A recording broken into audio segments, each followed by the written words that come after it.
मेरी शादी को अभी 3 ही महीने गुजरे थे कि मेरे पति की डेथ हो गई।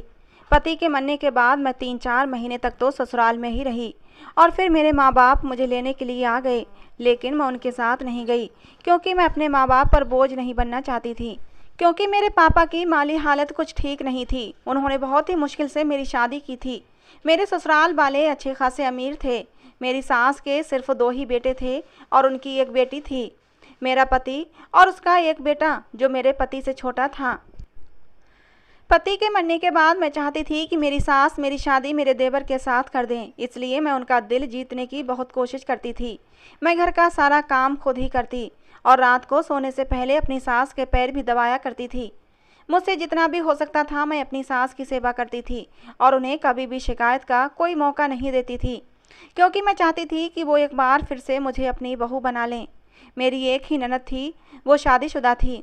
वो बहुत ही कम हमारे घर आया करती थी, क्योंकि मेरी सास ने उसकी शादी भी एक बहुत ही अमीर घर में की थी, इसलिए वो अपने ससुराल में ज़्यादातर रहना पसंद करती थी।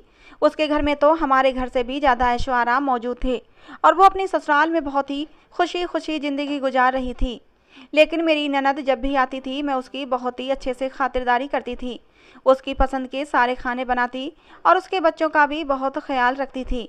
इस बात से भी मेरी सास बहुत ही खुश हुआ करती थीं। मेरी सास शादी के पहले दिन से ही मुझे बहुत पसंद करती थी। मैं भी तो उनके साथ बहुत ही अच्छा व्यवहार करती थी। वो मुझे ढेर सारा आशीर्वाद दिया करती थीं और कहती कि मेरा आशीर्वाद तुम्हारे साथ है, भगवान तुम्हें हमेशा सुखी रखें। मैं तो भगवान से प्रार्थना करती हूँ कि मेरी दूसरी बहू भी मुझे अच्छी मिल जाए, जितनी अच्छी तुम हो। और मुझसे कहती कि तुम मेरे लिए बिल्कुल बेटी की तरह हो। तुम जिस तरह मेरी सेवा करती हो, इस तरह तो कोई बेटी भी अपनी माँ की सेवा नहीं कर सकती। मैं अपनी सास का किसी भी तरह दिल जीतना चाहती थी, क्योंकि हमारे घर में सिर्फ मेरी सास की ही हुकूमत चला करती थी। हर चीज़ उनके कहने पर ही होती थी। उनकी मर्जी के बिना तो घर में पत्ता भी नहीं हिल सकता था। अगर कोई बात उनको बुरी लग जाती थी तो फिर इस घर में उसका नाम भी नहीं लिया जाता था, क्योंकि मेरी सास बहुत ही सख्त मिजाज की औरत थी और हमारे घर में तो उनकी मर्जी के बगैर परिंदा भी अपना पर नहीं मार सकता था। मेरी सास मुझसे बहुत ज़्यादा खुश थीं, इसीलिए मुझे विश्वास हो गया था कि वो मेरे देवर के साथ मेरी शादी कर देंगी। मेरा देवर, जो कि अमेरिका में डॉक्टरी की पढ़ाई कर रहा था, उसके वापस आने में सिर्फ 3 महीने रह गए थे और मैं दिल ही दिल में बहुत ज़्यादा खुश हो रही थी कि एक बार फिर से ये घर अब मेरा हो जाएगा और मैं इस घर की मालकिन बन जाऊंगी, क्योंकि मैंने अपनी पूरी ज़िंदगी गरीबी में गुजार दी थी और यहाँ आकर मुझे पता चला था कि ज़िंदगी के ऐश क्या होते हैं और अब मैं ये ऐश अपने हाथों से गंवाना नहीं चाहती थी। मेरा ससुराल बहुत ज़्यादा अमीर था। मेरे ससुर के पास बहुत सारी ज़मीनें थीं जो उन्हें अपने बाप दादाओं से विरासत में मिली थी। ये लोग ख़ानदानी अमीर थे। मेरा देवर भी देखने में काफ़ी खूबसूरत और स्मार्ट था। अगर मैं अपने माँ बाप के घर चली भी जाती तो फिर पूरी ज़िंदगी अकेले कैसे कटती। मुझ जैसी गरीब, ऊपर से विधवा लड़की से कौन शादी करता। इसीलिए मेरी पूरी कोशिश थी कि मेरी सास अपने दूसरे बेटे के साथ मेरी शादी करवा दें। मैंने भी क्या किस्मत पाई थी। जब मेरी शादी हुई थी तो मैं बहुत खुश थी कि मेरी शादी एक पैसे वाले घराने में हो रही है। अब तक मैं हर चीज़ के लिए तरस तरस कर जी रही थी। अब मुझे तरस तरस कर ज़िंदगी नहीं गुजारनी पड़ेगी। लेकिन भगवान ने मेरी ये खुशियाँ भी 3 महीने के अंदर ही छीन लीं। 3 महीने में ही मैं विधवा हो गई थी। मैं चाहती थी कि देवर से शादी हो जाए और उसी घर में ऐशो आराम के साथ रहती रहूं और अपनी सास की तरह पूरे घर पर अपना रौब जमाना चाहती थी। और मुझे पता था कि ये तभी हो सकता है जब मेरा देवर मुझसे शादी कर ले, क्योंकि मेरी सास अपने इस बेटे का बहुत कहना मानती थीं और अपने छोटे बेटे का हर बात में सलाह मशवरा भी लेती थीं। मेरे पति बचपन से ही बीमार रहते थे और बचपन की ये कमजोरी उनके शरीर से जवानी तक नहीं निकली थी। वो देखने में काफ़ी दुबले पतले सांवले रंग के थे। इसीलिए तो मुझ जैसी गरीब लड़की की शादी इतने अमीर परिवार में हो गई थी। लेकिन मैं फिर भी अपने पति के साथ खुशी खुशी ज़िंदगी गुजार सकती थी। लेकिन मेरे पति ने मेरा साथ नहीं दिया और मुझे छोड़कर भगवान को प्यारे हो गए। हम भले ही गरीब लोग थे, लेकिन अगर मेरे पापा को पता चल जाता कि मेरे पति को कोई बीमारी है, वो बचपन से ही बीमार रहते हैं, तो मेरे पापा कभी भी अपनी बेटी का रिश्ता इस घर में नहीं करते। मेरे पापा को इस बात की बिल्कुल भी जानकारी नहीं थी। इसीलिए मेरी सास ने मेरे पापा से मेरा रिश्ता मांग लिया और इस तरह से मैं इस घर में आ गई थी। पर होनी को कौन टाल सकता है। मेरी शादी को अभी 3 ही महीने गुजरे थे कि मेरे पति की तबीयत अचानक ही ख़राब हो गई। मेरी सास ने मेरे पति के इलाज के लिए पैसा पानी की तरह बहाया था और उनको दूसरे देश इलाज के लिए भी भेजना चाहती थीं, लेकिन अब उनके पास ज़्यादा टाइम नहीं बचा था कि वो दूसरे देश पहुंच जाएं और इलाज करा पाएं। उन्होंने कुछ ही दिनों में दम तोड़ दिया था। अपने पति के मरने के बाद मैं 1 साल तक अपने सास ससुर और ननद की सेवा करती रही। पूरे घर को अच्छे से संभाला हुआ था। पर उस दिन मुझे बहुत दुख हुआ जब मेरी सास ने कहा कि मैं अपने छोटे बेटे के लिए लड़की ढूंढ रही हूँ। अब मैं उसकी शादी करना चाहती हूँ। मैं दिल ही दिल में ये सोच रही थी कि मैं जो दिन रात उनके आगे नौकरानी बनी फिरती रहती हूँ, उनकी सेवा करती रहती हूँ, तो शायद मेरी सेवा से खुश होकर मेरी सास मुझे अपने छोटे बेटे की बहू बना लेंगी। लेकिन मेरी सारी मेहनत और उम्मीदों पर पानी फिर जाएगा, ऐसा तो मैंने कभी नहीं सोचा था। मैं ये हरगिज नहीं होने देना चाहती थी। एक दिन मैं और मेरी सास एक बहुत ही पहुँचे हुए बाबा के पास गए थे। मेरी सास तो न जाने कब से इन बाबा के पास जा रही थीं। वो हर सोमवार को बाबा के पास जाती थीं और उनका आशीर्वाद लेती थीं। हम जैसे ही वहाँ पहुँचे तो वहाँ पर एक नौजवान लड़की भिखारियों की लाइन में बैठी हुई थी, जो कि अंधी थी। उसे देखकर मेरी सास को शायद उस पर दया आ गई थी और इसीलिए उसके पास जाकर बैठ गईं और उससे पूछने लगी कि तुम्हारे साथ क्या कोई हादसा हो गया है? तुम यहाँ पर क्या कर रही हो और तुम अब कहाँ रहती हो? मेरी सास इस तरह से बातें कर रही थी उसके साथ जैसे वो उसको बहुत ही पहले से जानती हों। मैं इस बात पर हैरान हो रही थी कि मेरी सास एक भिखारन के साथ कैसे जाकर बैठ गईं। वो किस तरह उसे जानती हैं। मेरी सास उसको देखकर उससे माफ़ी भी मांग रही थीं। उससे कह रही थीं कि बेटा मुझे माफ़ कर दो, तुम मेरे साथ मेरे घर चलो। वो अंधी लड़की बहुत ही गुस्से में लग रही थी। वो मेरी सास से कहने लगी कि मैं आपके साथ हरगिज नहीं जाऊंगी। मेरे साथ जो कुछ भी हुआ है वो आपकी ही वजह से हुआ है और इसके लिए मैं आपको कभी भी माफ़ नहीं करूंगी। मेरी सास अब रो रो कर उससे माफ़ियाँ मांग रही थीं और उसको ये भी कह रही थीं कि जैसा तुम चाहती थीं अब वैसा ही होगा।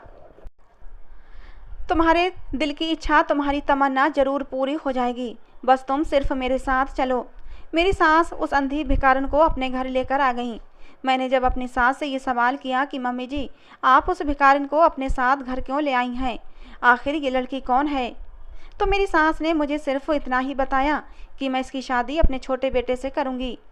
मेरी सास की ये बात सुनकर मेरे पैरों तले से तो ज़मीन ही निकल गई थी, क्योंकि मैंने तो जितने सपने देखे थे वो मेरे सारे सपने ही चकनाचूर होते नजर आ रहे थे।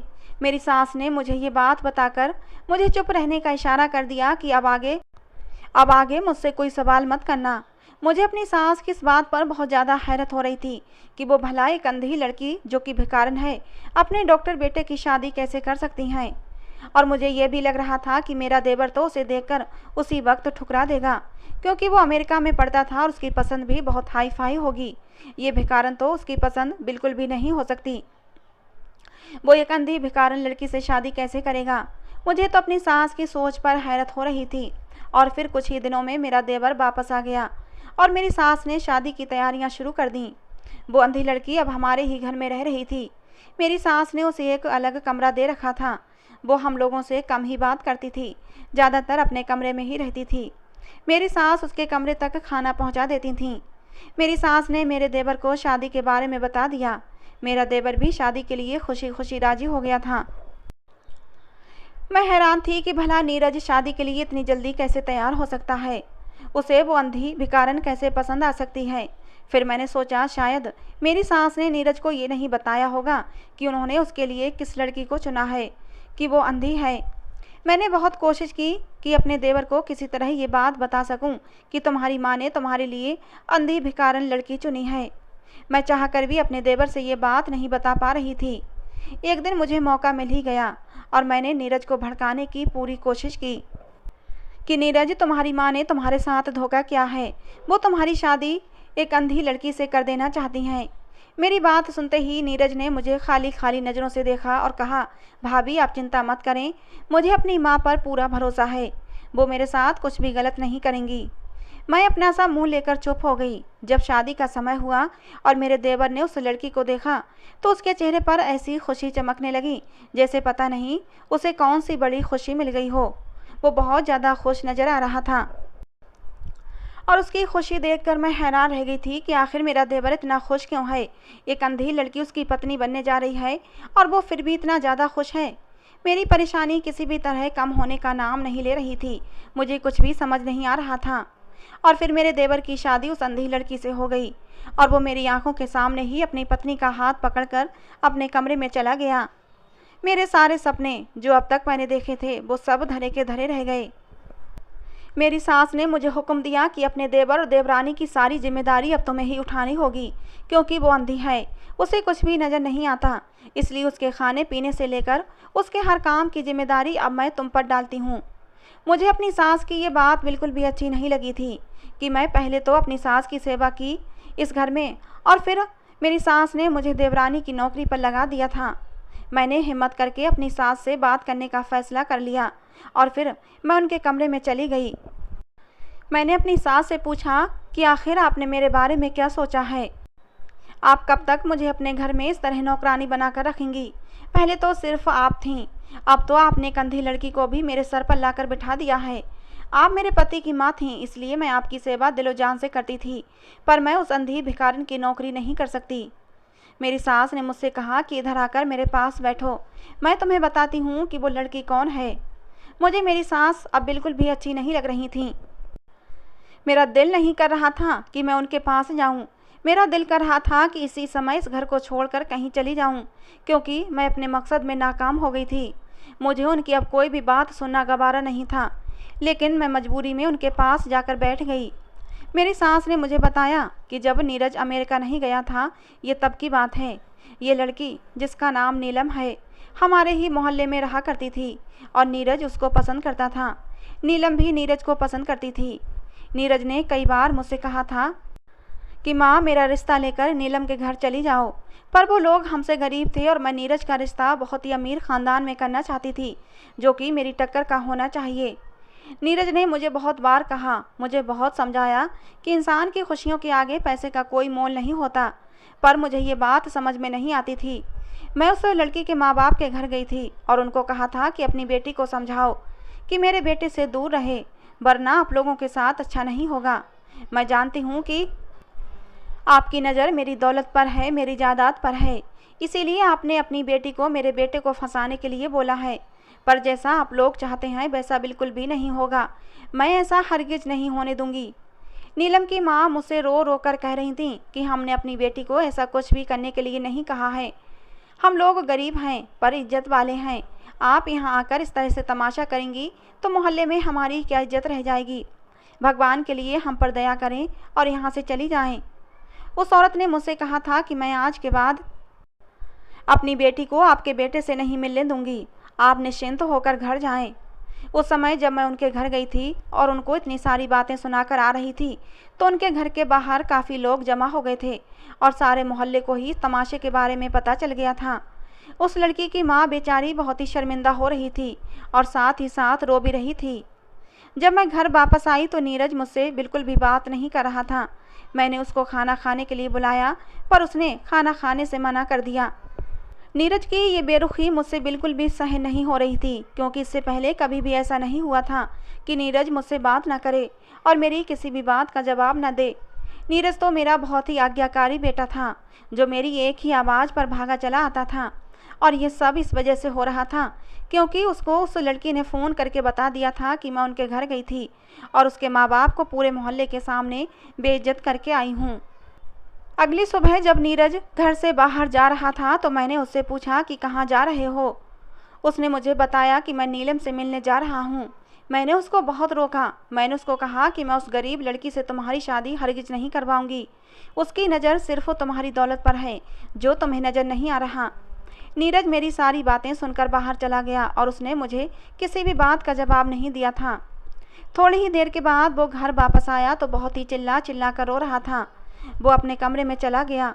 उसने वहाँ पर रखी हुई हर चीज़ तोड़ दी थी। ऐसा लग रहा था जैसे उस पर पागलपन का दौरा पड़ गया हो। मैंने उसके कमरे का दरवाज़ा खटखटाया, पर उसने मुझे जवाब तक नहीं दिया और ख़ुद को कमरे में बंद कर लिया। उसने पूरा दिन खाना नहीं खाया। नीरज की ये हालत मुझसे बिल्कुल भी सहन नहीं हो रही थी, क्योंकि मैं उसकी माँ थी। वो मुझे अपनी जान से भी ज़्यादा प्यारा था। मेरा बड़ा बेटा तो पहले ही बीमार रहता था, पर अब मैं अपना ये बेटा खोना नहीं चाहती थी। मैं कैसे भी करके उस लड़की और उसके परिवार को इस शहर से निकाल देना चाहती थी।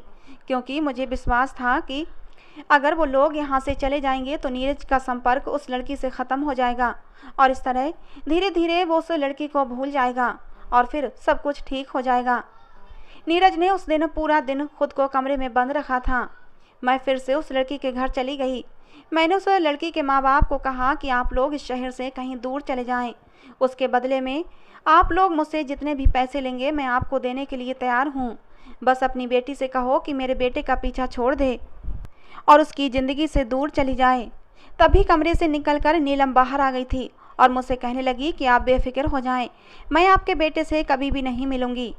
नीलम ने मुझे बताया कि आज भी वो मुझसे मिलने आया था, लेकिन मैंने उसको वापस भेज दिया और उसके साथ अपना रिश्ता हमेशा हमेशा के लिए ख़त्म कर दिया है। नीलम ने मुझसे कहा कि हमें आपके पैसे नहीं चाहिए, हम तो पहले ही सोच चुके हैं कि हम ये शहर आज रात को ही छोड़ कर चले जाएंगे। आपकी बहुत बड़ी कृपा होगी कि आप अपने बेटे को समझाएं कि वो हमारा पीछा ना करे और हमें सुकून की ज़िंदगी जीने दे। आपका बेटा ही मेरे पीछे पड़ा हुआ था। वो तो हमेशा से ही मुझसे कहता था कि मैं शादी करूँगा तो सिर्फ तुमसे ही करूँगा, पर मैंने उसको कह दिया था मैं कभी भी तुमसे शादी नहीं करूँगी, क्योंकि मुझे पता था कि ऐसा हरगिज नहीं हो सकता, क्योंकि आपकी नज़र में आपका पैसा और पैसे के बल पर बनाई गई ताकत और शोहरत प्यारी है। आपको अपने बेटे की खुशियों से कोई लेना देना नहीं है। मैं जितना नीरज से दूर रहती थी, नीरज उतना ही मेरे पास आने की कोशिश करता था और फिर मेरी यही गलती हुई कि मैं भी धीरे धीरे उसके प्यार में पड़ती चली गई। नीरज ने मुझे समझाया था कि मैं अपनी माँ को मना लूँगा, तुम बिल्कुल भी चिंता मत करो, मेरी माँ मुझसे बहुत प्यार करती है और मेरी खुशियों का ख्याल ज़रूर रखेगी। लेकिन मुझे अफसोस है कि नीरज इतनी बड़ी गलतफहमी में जी रहा था कि उसकी माँ उसकी खुशियों का ख्याल रखेगी। मैंने नीलम से कहा कि मुझे समझाने की या कुछ भी बताने की ज़रूरत नहीं है, जितना जल्दी हो सके इस शहर से निकल जाओ। ऐसा कहकर जब मैं घर आई तो नीरज की हालत बिगड़ चुकी थी। मैंने ये सोचा था कि ये सिर्फ कुछ ही दिनों की बात है, धीरे धीरे नीरज खुद ही ठीक हो जाएगा और नीलम को भूल जाएगा, पर ऐसा कुछ भी नहीं हुआ था। नीरज की तबीयत अब दिन ब दिन बिगड़ती ही जा रही थी। उसने खाना पीना बिल्कुल ही बंद कर दिया था और फिर एक दिन तो नीरज बेहोश होकर गिर गया और उसी बेहोशी के आलम में वो नीलम का ही नाम पुकार रहा था। उस दिन मुझे एहसास हुआ कि काश मैं नीलम के साथ उसकी शादी कर देती तो शायद आज मेरे बेटे की ये हालत न होती। उस दिन मेरा बेटा अस्पताल में दाखिल था। जिस दिन नीरज को थोड़ा होश आया उस दिन मुझसे रो रो कर कह रहा था कि मम्मी मुझे नीलम के पास जाना है, भगवान के लिए मुझे नीलम से मिलवा दें, सिर्फ एक बार मुझे उसकी शक्ल दिखा दें, मैं उसके बिना मर जाऊंगा। मैं उससे मिलने की कोशिश करता हूँ लेकिन वो मुझे खुद से मिलना नहीं चाहती। मैं उससे मिलने गया था पर उसने अपना रिश्ता मुझसे ख़त्म कर दिया और पता नहीं मुझे छोड़कर कहाँ चली गई है। अब नीरज को क्या खबर थी कि उसको शहर से मैंने ही निकाल दिया है। नीरज उस दिन की बात कर रहा था जब वो नीलम से मिलने गया था और उसी दिन नीलम ने शहर छोड़ दिया था। मैंने नीरज को समझाया कि बेटा सब ठीक हो जाएगा, जैसे ही तुम ठीक हो जाओगे तो मैं तुम्हारा रिश्ता लेकर उस लड़की के घर चलूँगी। मैं तुमसे वादा करती हूँ कि मैं नीलम की शादी तुम्हारे साथ ही करवाऊँगी। वो कहीं इधर उधर ही अपने रिश्तेदार के घर गई होगी, कुछ ही दिनों में वापस आ जाएगी, तुम चिंता मत करो। मैंने नज़रें चुराते हुए नीरज से कहा। ये खबर सुनने के बाद नीरज थोड़ा खुश हो गया था और फिर कुछ ही दिनों में वो ठीक हो गया। जब हम घर वापस आ गए तो नीरज फिर से नीलम से मिलने गया, लेकिन वो बहुत ही मायूस होकर घर वापस आया। नीरज ने मुझे बताया कि मम्मी अब तो आप भी मान गई थीं, आप भी शादी के लिए राजी थीं, फिर पता नहीं क्यों नीलम और उसके घर वाले ये शहर छोड़कर कहीं चले गए हैं और उनका नंबर भी बंद जा रहा है। मैं उनको कहाँ कहाँ नहीं ढूंढा, पता नहीं वो लोग कहाँ चले गए हैं। इस मोहल्ले में काफ़ी लोगों से पूछा पर किसी को भी पता नहीं है कि वो लोग आखिर कहाँ गए हैं। लेकिन मैंने नीरज को कुछ भी नहीं बताया कि वो लोग मेरे कहने पर ही ये शहर छोड़कर चले गए हैं, क्योंकि जानती तो मैं भी नहीं थी कि वो लोग आखिर कहाँ गए हैं। नीरज ने पूरे 6 महीने तक नीलम को तलाश किया पर वो उसको कहीं भी नहीं मिली और आखिर मायूस होकर नीरज को ये बात स्वीकार करनी ही पड़ी कि अब नीलम उसको नहीं मिलेगी और फिर उसने ये फैसला किया कि वो ये देश छोड़कर चला जाएगा और कभी भी वापस नहीं आएगा। नीरज का ये फैसला सुनकर मैं बहुत दुखी हो गई थी और अपने किए पर बहुत पछता रही थी कि आखिर मैंने ऐसा क्यों किया। अगर उसकी शादी नीलम के साथ करवा देती तो कम से कम मेरा बेटा मेरी आंखों के सामने तो रहता और ये देश छोड़कर कभी न जाता। नीरज को मैंने समझाने की बहुत कोशिश की, उसको रोकने की बहुत कोशिश की, पर उसने मेरी एक नहीं मानी। उसने मुझसे कहा कि मैं नीलम के बगैर बिल्कुल भी नहीं रह सकता और यहाँ रहकर मुझे नीलम की याद जरूर आएगी। ऐसा हो ही नहीं सकता कि मैं इस देश में रहूं, अपने शहर में रहूं और आते जाते हुए नीलम के घर की तरफ न देखूं और उसकी याद मुझे न सताए। मेरा अब जीना मुश्किल हो गया है। और ये सारी बात कर नीरज बहुत ही ज़्यादा रो भी रहा था और मैं अपने किए पर पछता रही थी कि मैंने अपनी ही जिद में आकर अपने बेटे की खुशियाँ बर्बाद कर दी। अगर मैं उसकी शादी नीलम के साथ कर देती तो आज वो कितना खुश होता। अपने बेटे की हालत की जिम्मेदार सिर्फ मैं ही थी। मेरी वजह से ही उसकी आंखों में इतने आंसू आए थे। और फिर उसके बाद नीरज अमेरिका चला गया, लेकिन मैंने नीलम की तलाश जारी रखी। मैंने नीलम के सारे रिश्तेदारों को भी बोल दिया था कि अगर आप लोगों को कभी भी नीलम के बारे में कुछ पता चले तो मुझे ज़रूर बताना। पर अजीब बात थी कि किसी को भी उनके बारे में कुछ पता नहीं था कि आखिर वो लोग कहाँ गए थे। उसके बाद मैं हर सोमवार को उस बाबा के पास जाती थी। मैं चाहती थी कि किसी तरह नीलम मुझे मिल जाए। मैं रोज़ बाबा का आशीर्वाद लेती थी और बाबा से कहती कि भगवान से प्रार्थना करना कि मेरे बेटे की खुशियाँ वापस आ जाएं। और फिर भगवान ने मेरी प्रार्थना स्वीकार कर ली। मुझे नीलम वहीं पर बैठी मिल गई। मैं जब उसको वहाँ पर देखी थी तो बहुत ही खुश हो गई थी और उसको अपने घर लेकर आ गई। नीलम ने मुझे बताया था कि जिस रात वो लोग ये शहर छोड़कर यहाँ से जा रहे थे तो उसी रात उनका बहुत ही बड़ा एक्सीडेंट हो गया था और उस एक्सीडेंट में उसके माँ बाप उसे अकेला छोड़कर चले गए थे। माँ बाप के मरने के बाद नीलम बिल्कुल अकेली रह गई थी। उस एक्सीडेंट में नीलम की दोनों आंखें भी चली गई थीं। ये बात सुनकर मैं भी बहुत रोने लगी, क्योंकि उसके साथ ये सब कुछ मेरी ही वजह से तो हुआ था। मैं उसको शहर से छोड़ने के लिए ना कहती तो इतना बड़ा हादसा उसके साथ ना होता। और फिर मैंने फैसला कर लिया कि मैं नीलम की शादी नीरज के साथ ज़रूर करूँगी। नीरज जैसे ही वापस आया तो वो नीलम को देखकर खुश हो गया। नीरज को खुश देखकर मैं भी अब बेफिक्र हो गई थी, क्योंकि मुझे एक पल के लिए भी अपनी ज़िंदगी में सुकून महसूस नहीं होता था। मेरे पास पैसे की कोई कमी नहीं थी, मेरे पास भगवान का दिया सब कुछ था, लेकिन जब मेरा बेटा ही खुश नहीं रहता तो फिर मैं इस पैसे का क्या करती। और बेटा, मुझे पता है कि तुम्हारे दिल में क्या था, तुम क्या चाहती थीं। मैंने भी सोचा था कि अगर मेरे बेटे की ज़िंदगी में नीलम नहीं होती तो मैं तुम्हें नीरज की पत्नी ज़रूर बना देती, लेकिन अब मैं मजबूर हूँ। मैं ऐसा नहीं कर सकती जैसा तुम चाहती थीं। तुम मेरी बेटी हो, तुमने जिस तरह मेरी सेवा की है उसका फल तुम्हें भगवान ज़रूर देगा। तुम जैसा चाहोगी अब मैं वैसा ही करूँगी।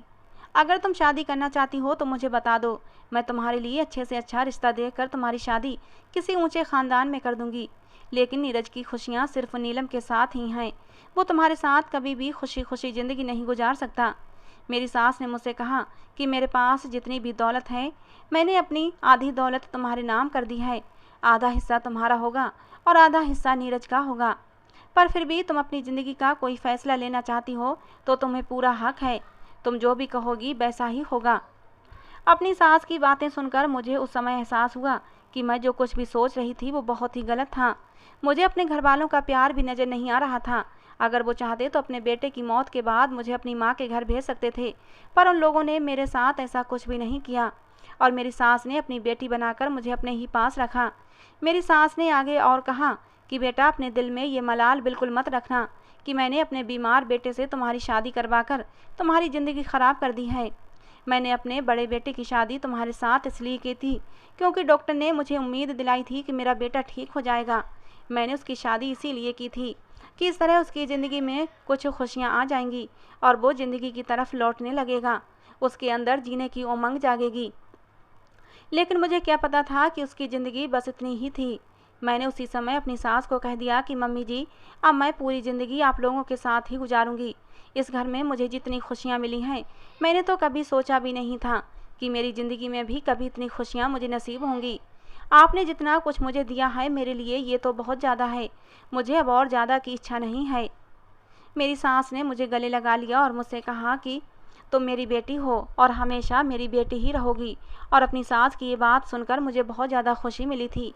मैंने उसी समय अपनी सास को कहा कि मम्मी जी, मैं नीरज और उसकी पत्नी को उसके कमरे में खाना देकर आती हूँ। और मैं अपनी सास को कहा कि अब आप उन दोनों की फिक्र बिल्कुल भी मत करें, मैं ही अपनी देवरानी का ख्याल रखूँगी। उसकी आंखें नहीं हैं तो क्या हुआ, मेरे लिए वो मेरी बहन जैसी है। मैं उसको कभी भी इस बात का एहसास नहीं होने दूंगी कि उसको कुछ नज़र नहीं आता। मैं उसका बहुत ही ज़्यादा ख्याल रखूँगी। मेरी सास ने मेरे सर पर हाथ रखकर मुझे आशीर्वाद दिया, कहा कि तुम मेरी बेटी हो, मुझे तुमसे इसी बात की उम्मीद थी। मैं जैसे ही खाना लेकर नीरज के कमरे में गई तो नीरज के कमरे में 3 और डॉक्टर बैठे हुए थे और नीरज उनके साथ नीलम के बारे में ही बात कर रहा था। वो कह रहा था कि मैं जिस लड़की के बारे में आप लोगों को बताता था, यही वो लड़की है नीलम, जिससे मैं बहुत मोहब्बत करता था। और आज भगवान की कृपा देखो कि नीलम मुझे मिल गई है और उसका साथ पाकर मैं बहुत ही ज़्यादा खुश हूँ। मुझे तो अपनी किस्मत पर विश्वास ही नहीं आ रहा कि मुझे अपनी मोहब्बत मिल गई है। नीरज के डॉक्टर दोस्त नीलम की बहुत ज़्यादा तारीफ कर रहे थे और वो तारीफ के काबिल भी थी, क्योंकि नीलम बहुत ही खूबसूरत लड़की थी। नीरज के दोस्त जो कि डॉक्टर थे, वो नीरज को कह रहे थे कि तुम नीलम को अमेरिका लेकर आओ, उसका वहाँ ऑपरेशन करवाएंगे और फिर नीलम की आंखें वापस आ जाएंगी। ये बात सुनकर मुझे और भी ज़्यादा खुशी हुई थी कि उसकी आंखों की रोशनी एक बार फिर से वापस आ जाएगी और फिर हम दोनों देवरानी जेठानी इस घर में खुशी खुशी ज़िंदगी गुजारेंगे। दोस्तों, आप लोगों को क्या लगता है, क्या मुझे शादी करके अपना घर बसा लेना चाहिए या फिर ऐसे ही इसी परिवार के साथ अपनी ज़िंदगी गुजार लेनी चाहिए? अपनी राय कमेंट बॉक्स में ज़रूर देना। कहानी पसंद आई हो तो प्लीज़ लाइक करना। रोज़ एक नई कहानी सुनने के लिए हमारे चैनल को भी सब्सक्राइब करना। कहानी को अंत तक सुनने के लिए आप लोगों का बहुत बहुत धन्यवाद दोस्तों। मिलते हैं अगली किसी नई कहानी में।